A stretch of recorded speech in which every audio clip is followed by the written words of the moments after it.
Assalamualaikum warahmatullahi wabarakatuh. Halo sahabat sejuta kisah, semoga saja Anda masih selalu setia bersama kami, channel yang setiap hari selalu menyuguhkan cerita-cerita misteri yang menarik.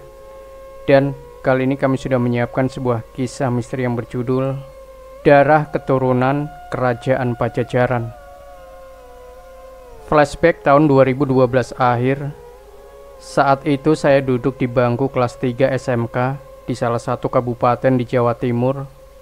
Saya memiliki teman yang setiap paginya kami berangkat bersama ke sekolah. Pada saat itu saya belum menyadari bahwa saya memiliki kemampuan bisa berinteraksi dengan mereka yang ada di dunia gaib.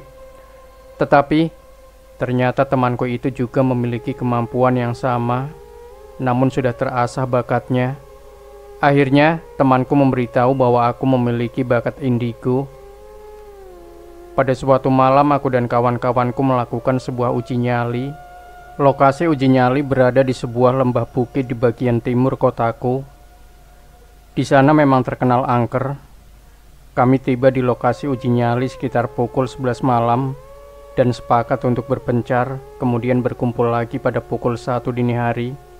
Pada saat itu aku benar-benar masih awam dan tujuanku mengiyakan ikut uji nyali. Sekaligus karena aku sangat penasaran apakah benar aku indigo. Awalnya aku hanya berdiam diri sambil melihat ke sekeliling. Seketika itu aku melihat awan hitam terbang ke arah utara di atasku. Ketika itu aku masih berpikir positif bahwa itu hanya awan biasa. Di lembah tempat kami uji nyali merupakan ladang jagung, tebu, dan melon. Tak lama setelah itu aku mendengar suara kemresek di area kebun melon. Jujur pada waktu itu, bukan aku takut muncul makhluk gaib, justru lebih takut ada ular. 2 jam berlalu, waktu telah menunjukkan pukul 1 dini hari. Aku dan kawan-kawanku telah berkumpul kecuali satu, Udin. Akhirnya kami mencarinya. Kebetulan di bawah lembah mengalir sebuah sungai yang cukup besar. Kami melihat Udin sedang berjalan ke arah sungai. "Edin, kamu ngapain ke sana?" tanya Ozi. "Nggak ngapa-ngapain sih," jawab Udin polos. "Terus ngapain ke sana? Kamu dengar kan kalau kita sudah mau pulang?" tanyaku. "Iya dengar. Gak tahu tiba-tiba pengen ke sana aja," jawab Udin masih dengan wajah polosnya.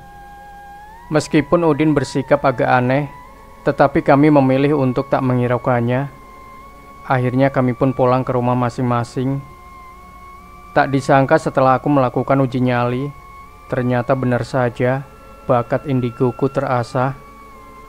Tepatnya di malam 1 Syuro di tahun 2013, aku mendapatkan mimpi 3 hari berturut-turut. Mimpi di hari pertama, aku melihat bintang komet jatuh di langit. Mimpi di hari kedua, aku melihat sebuah pusaka jatuh, tetapi posisinya masih di antara langit dan bumi. Dan di hari ketiga, aku bermimpi melihat sebuah pusaka sedang menancap di tanah. Awalnya aku menganggap itu hanyalah bunga tidur, tetapi hatiku rasanya penasaran. Akhirnya aku bertanya kepada Ozi. Di antara kami berlima, Ozilah yang memiliki kepekaan paling tajam terhadap hal-hal semacam itu. Aku kemarin mimpi 3 hari berturut-turut. Hari pertama aku lihat bintang jatuh di langit. Hari kedua aku lihat pusaka jatuh di antara langit dan bumi. Hari ketiga, aku lihat pusaka sedang menancap di tanah. Kenapa ya? Tanyaku serius kepada Ozi. "Itu tandanya kamu mau dapat pusaka," jawab Ozi santai sambil menyebul asap rokoknya. "Feelingmu saja, itu pusaka nancap di mana?" "Feeling saja," tambah Ozi. "Ya kalau perasaanku kayaknya nancap di sawah," jawabku. Keesokan harinya, tepatnya di tengah malam, sekitar pukul 1 dini hari, kami memutuskan untuk kembali ke lembah tempat kami kemarin uji nyali. Karena feelingku berkata bahwa pusaka itu menancap di area ladang di lembah tersebut. Dan benar saja, saat itu kami menemukan lokasi pusaka itu. Tetapi pusaka itu tidak menancap, melainkan terkubur di dalam tanah. Kami mencoba menggalinya, karena pada waktu itu kami tidak ada persiapan membawa alat gali. Akhirnya kami menggunakan kayu ranting pohon untuk menggali. Tiba-tiba saja, ketika aku tidak sengaja melihat ke arah utara, untuk pertama kalinya aku melihat sosok hitam besar berbulu di sekujur tubuhnya. Matanya merah menyala, taringnya panjang sedada, kukunya panjang dan runcing. Sosok itu melihat ke arahku. Aku benar-benar merasa gemetar saat itu, karena pertama kalinya aku melihat makhluk semacam itu. "Si, lihat itu," ucapku kepada Ozzy sambil menunjuk dengan daguku. "Sudah, nggak usah kamu lihat, nanti juga bakal pergi sendiri. Sudah biarin, biar aku yang ngomong ke dia. Kamu fokus sekali saja," jawab Ozzy tenang. Aku dan ketiga temanku masih menggali, namun ternyata untuk mengambil pusaka itu tak semudah yang aku bayangkan, karena setiap sudah terlihat wujudnya. Tiba-tiba pusaka itu menghilang dan berpindah tempat, seolah sedang mengusili kami semua. Belum sampai aku mendapat pusaka tersebut, ternyata di jalan raya di atas lembah, ada beberapa warga yang mengepung kami. Warga mengira kami adalah maling buah melon. Kami pun berlari ke arah sungai dan menyeberang masuk ke pemukiman warga dan bersembunyi. Akhirnya, setelah dirasa keadaan sudah aman, kami kembali ke lembah dan mencari pusaka itu.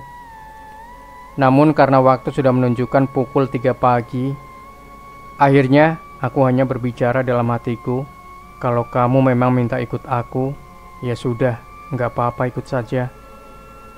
Tapi nggak usah minta yang macam-macam. Tapi kalau nggak pengen ikut, ya sudah pergi, jangan datang ke mimpiku," batinku. Akhirnya kami semua memutuskan untuk pulang ke rumah masing-masing. Baru saja aku sampai di rumah dan masuk ke kamarku, tiba-tiba, "Bludak!" Suara benda jatuh sangat keras sampai-sampai membangunkan kedua orang tuaku. Suaranya seperti benda jatuh dari ketinggian dan sepertinya berasal dari ruang tamu. Aku mengecek ke ruang tamu, tetapi nihil. Tidak ada apa-apa di sana. Akhirnya aku tidur. Saat terbangun di pagi harinya, pusaka itu sudah ada di atas meja belajarku. Pusaka ini jangan dibayangkan berwujud nyata.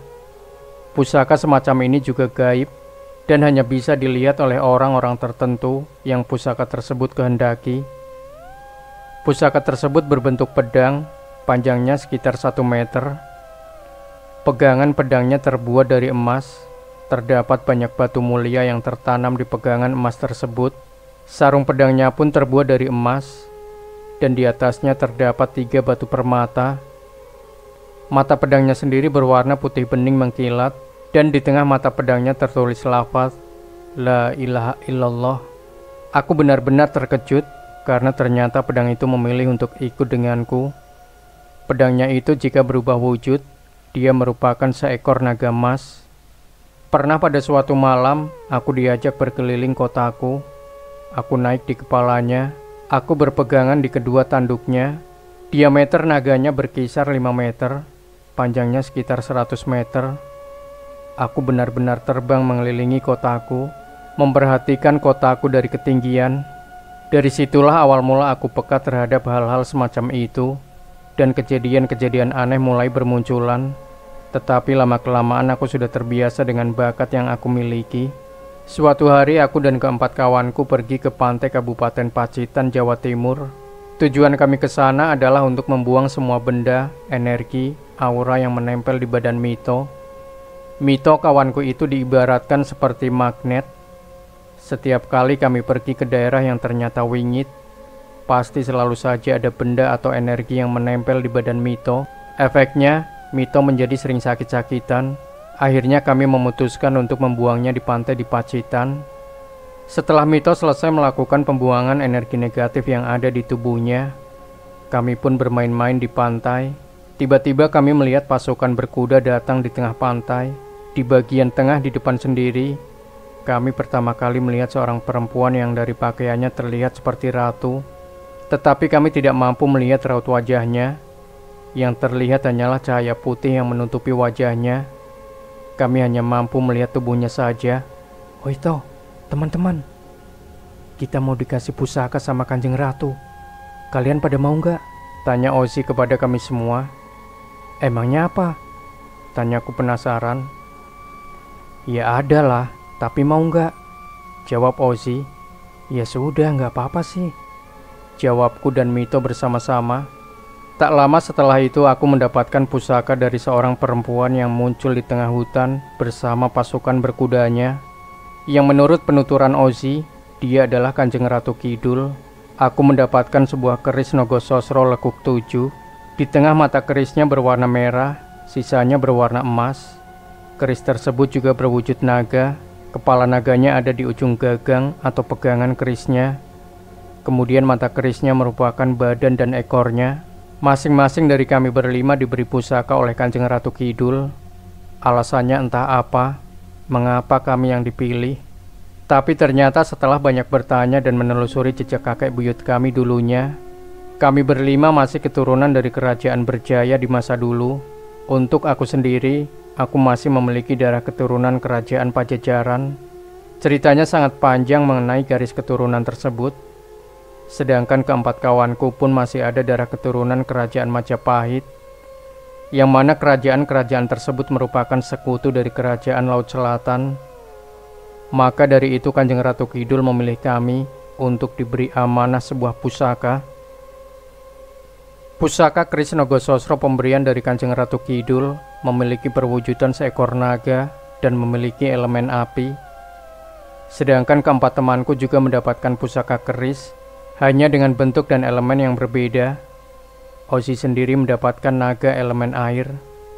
Sepulang dari pantai di Pacitan, berbulan-bulan setelahnya, tiba-tiba kami berlima mendapatkan sebuah undangan dari kerajaan Laut Selatan. Undangan tersebut ditujukan kepada kami dan diutus langsung oleh Kanjeng Ratu Kidul, meminta kami agar datang ke kerajaan atau istananya. Kami memutuskan untuk pergi ke pantai Parangkusumo dan masuk ke kerajaan melalui gerbang utama. Jadi pintu masuk menuju kerajaan Laut Selatan sebenarnya ada di sepanjang pantai di pesisir selatan Pulau Jawa. Hanya saja, gerbang utama kerajaan ada di sepanjang pantai Parangtritis sampai ke pantai Parangkusumo. Gerbang lama membentang selebar itu, sedangkan gerbang-gerbang lain yang ada di pantai lain selain Parangtritis dan Parangkusumo merupakan gerbang-gerbang kecil dan alternatif. Namun, sekali lagi saya tegaskan bahwa tidak setiap orang mampu melihat gerbang utama secara utuh, tergantung kemampuan yang dimiliki. Terkadang ada orang yang hanya mampu melihat gerbang kecil di bagian timur pantai Parangtritis atau di bagian pojok barat saja. Semua sangat subjektif karena dunia gaib memang sangat berbeda dengan dunia nyata. Dunia mereka bersifat sangat kondisional dan tidak memiliki rupa yang tetap, selalu berubah-ubah sesuai kebutuhan. Dan jangan dibayangkan bahwa kerajaan Laut Selatan berbentuk seperti keraton pada umumnya, yang memiliki gedung dengan tembok keliling yang megah karena kerajaan tersebut berwujud satu dimensi di alam gaib. Sesampainya di pantai Parangkusumo, aku dan keempat kawanku pun masuk melalui gerbang utama. Gerbangnya sangat besar dan lebar. Di kanan kiri gerbang dijaga oleh seekor naga yang sangat-sangat besar. Naga tersebut memiliki diameter 1 kilo dan panjang mencapai sekitar 5 hingga 7 kilometer. Terbayangkan bagaimana besarnya. Naga tersebut berwarna merah dengan 2 tanduk pendek di kepalanya. Naganya tidak mirip dengan naga yang biasa dipertunjukkan saat perayaan Imlek, tetapi bentuk kepala naga tersebut berbentuk lebih runcing. Tanduknya pun hanya ada 2 dan tidak bercabang seperti rusa. Di punggungnya terdapat duri-duri tajam yang berdekatan, jadi tidak ada jarak antara duri satu dan duri lainnya, hampir seperti duri di punggung ikan. Saat kami masuk, naga tersebut pada waktu itu tidak memiliki kaki dan sayap. Tetapi di dunia gaib, setiap makhluknya mampu berubah-ubah bentuk sesuai kebutuhan. Mereka mampu mengubah ukuran tubuh mereka dari paling besar sampai paling kecil sekalipun, bahkan seukuran telapak tangan kita. Ketika kami melewati kedua naga raksasa tersebut, mereka hanya berdiam diri tanpa melirik ke arah kami sekalipun, selayaknya prajurit penjaga kerajaan. Dia baru akan berkutik apabila ternyata tamu yang datang bukan orang yang baik-baik atau sumber masalah. Setelah melewati gerbang utama, kami melihat hamparan taman yang hijau dan indah, benar-benar luas dan indah. Ketika kami sedang berjalan dan menikmati pemandangan taman tersebut, tiba-tiba Ozzy nyeletuk, bro, dukun kondang di desaku jadi tukang kebun di sini," celetuknya sambil tertawa ngakak. Ozzy mengaku melihat dukun kondang di desanya sedang menjadi tukang kebun di Taman Kerajaan Laut Selatan. Orang-orang seperti itu biasanya memiliki satu perjanjian dengan Kerajaan Laut Selatan, dan imbalannya dia harus mengabdi di kerajaan. Sebenarnya ini hanya statementku, bisa juga terdapat alasan yang lain. Kami berjalan jauh menyusuri jalan lebar dengan kanan kiri taman yang hijau dan indah. Setelah berjalan cukup jauh, kami menemukan sebuah gapura yang ukurannya lebih kecil dari gerbang utama. Kami memasuki gapura tersebut, dan yang kami lihat selanjutnya adalah lahan yang sangat-sangat luas. Di sana merupakan tempat latihan bagi para pasukan, meliputi latihan berkuda, pemanah, latihan tombak, dan latihan perang. Pasukan Kerajaan Laut Selatan tak terhitung banyaknya, dan lahan latihan tersebut pun tak terkira luasnya. Kami berjalan melewati pasukan yang sedang berlatih. Kami berjalan lagi cukup jauh, sampai kami menemukan gapura kedua. Ukurannya sama seperti gapura pertama. Setelah kami masuk ke gapura kedua, yang kami lihat adalah ada banyak pendopo di sana. Pendopo biasanya memiliki atap berbentuk seperti rumah adat Jawa Joglo. Di bawahnya terdapat ruangan terbuka dengan banyak tiang penyangga. Biasanya pendopo digunakan untuk tempat pertemuan atau merayakan sebuah acara. Pendopo yang ada di Kerajaan Selatan berjumlah banyak, tetapi ada satu pendopo utama di tengah yang paling besar. Kemudian di samping-sampingnya terdapat banyak sekali pendopo dengan ukuran lebih kecil. Tiang-tiang pendopo di sana terbuat dari emas. Kami berjalan jauh menyusuri pendopo-pendopo tersebut, dan akhirnya kami pun sampai di depan istananya atau keraton utamanya. Keratonnya benar-benar megah. Keraton tersebut terbuat dari emas murni di setiap bagiannya. Jujur aku tak mampu menggambarkan bagaimana megahnya keraton itu. Saking besar dan megahnya, sampai aku pun tak mampu melihat bagian atas dari keraton. Kami berlima dipersilakan masuk ke dalam keraton. Yang pertama kami lihat adalah sebuah ruangan megah, mewah dan sangat luas. Emasnya berkilauan sangat-sangat indah. Keraton tersebut berbentuk persegi panjang, dengan jalan lebar di tengah, serta di kanan kiri jalan terdapat deretan kursi atau podium yang posisinya lebih tinggi dari jalan yang ada di tengah. Deretan kursi tersebut diduduki oleh para petinggi kerajaan seperti menteri dan wali kota, istilah dunia manusianya. Namun ketika kami datang, yang kami lihat adalah ada ratusan atau bahkan ribuan sosok perempuan yang duduk di podium tersebut. Perempuan itu adalah Nyai Roro Kidul. Jadi sedikit informasi dan meluruskan kabar yang selama ini telah beredar, bahwa Nyai Roro Kidul dan Kanjeng Ratu Kidul itu adalah dua sosok yang berbeda. Nyai Roro Kidul itu diibaratkan seperti wali kota di setiap wilayah di pesisir pantai selatan Pulau Jawa. Tugasnya adalah menjaga serta melindungi wilayahnya masing-masing. Nyai Roro Kidul pun merupakan sosok yang sering menggambarkan sebagai seorang perempuan cantik yang mengenakan pakaian serba hijau. Dan Nyai Roro Kidul tidak hanya satu, tetapi berjumlah ratusan, bahkan ribuan yang tersebar di pesisir pantai selatan Pulau Jawa. Sedangkan Kanjeng Ratu Kidul, dia adalah ratunya Kerajaan Laut Selatan yang membawahi Nyai Roro Kidul. Kami pun berjalan di jalan tengah di dalam istana keraton. Para Nyai Roro Kidul menyambut kami dengan senyuman yang ramah, sampai akhirnya kami tiba di depan semacam panggung. Di atasnya ada sebuah ruangan kecil dengan kursi mewah. Tetapi ruangan tersebut tertutup kain putih yang sangat tipis. Disitulah singgasana Kanjeng Ratu Kidul. Namun, lagi-lagi kami tak mampu melihat detail tubuh dan wajahnya. Wajahnya hanya nampak seperti cahaya putih yang sangat terang. Di sana kami memberi hormat dan salam kepada Kanjeng Ratu Kidul, dan terjadi sebuah percakapan antara kami dan Kanjeng Ratu.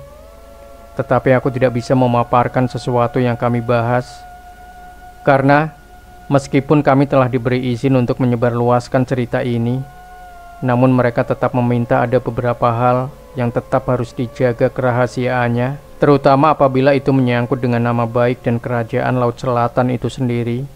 Informasi tambahan dan penting, semua makhluk yang ada di kerajaan Laut Selatan merupakan jin muslim yang taat. Mereka menjalankan ibadah dan menyembah Allah. Bahkan Kanjeng Ratu Kidul, dia pergi berhaji di setiap tahunnya. Dan mengenai kabar berita yang konon Kesultanan Yogyakarta memiliki sebuah hubungan yang intim dengan Kanjeng Ratu merupakan berita bohong.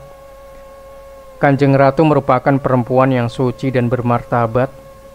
Dia tidak mungkin melakukan hal-hal yang melanggar norma dan moral agama. Sekalipun memang ada hubungan dengan Kesultanan Yogyakarta, hanya sebatas kerjasama dalam ketahanan wilayah dan saling menghormati satu sama lain. Mengenai kabar yang beredar tentang dilarang menggunakan pakaian serba hijau ke pantai selatan, itu juga hanya mitos belaka. Karena sebenarnya, kerajaan Laut Selatan sama sekali tidak pernah mengambil tumbal. Mereka bukanlah jin yang menyesatkan. Jika banyak kejadian-kejadian di luar nalar yang terjadi di pantai, atau mungkin kebetulan ada orang tenggelam dan hanyut ketika dia mengenakan pakaian berwarna hijau, itu besar kemungkinan telah disesatkan dan diseret oleh jin yang lain, jin jahat yang memang suka mengerjai manusia. Namun kejadian-kejadian tersebut pun bisa terjadi akibat telah tertanam sugesti yang sangat besar di psikologi masyarakat Pulau Jawa, bahwa memakai baju hijau di pantai selatan dapat membawa petaka.